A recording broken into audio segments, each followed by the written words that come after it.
अस्सलाम वालेकुम। संगीता ने आमों की एक पेटी 3050 रुपये में ख़रीदी। आम की पेटी रिक्शा से घर लाने के लिए 60 रुपये किराया दिया।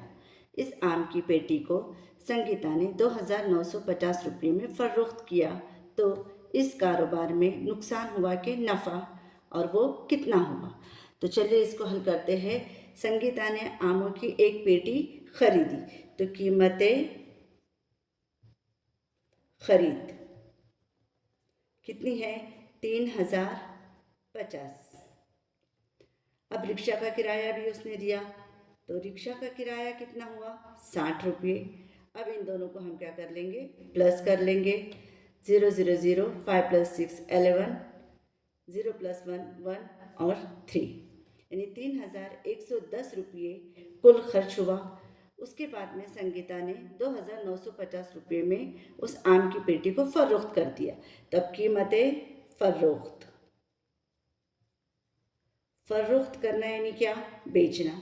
तो कीमतें फ़रोख्त कितनी हो गई? 2950 रुपये।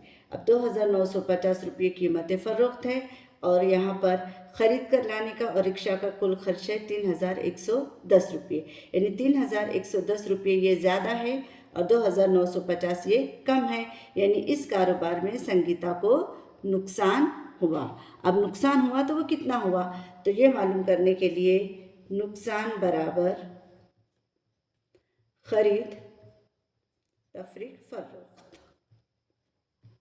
अब खरीद की कीमत और रिक्शा का खर्च कुल कितना हुआ? 3110 माइनस फ़रोख्त की कीमत कितनी है? 2950।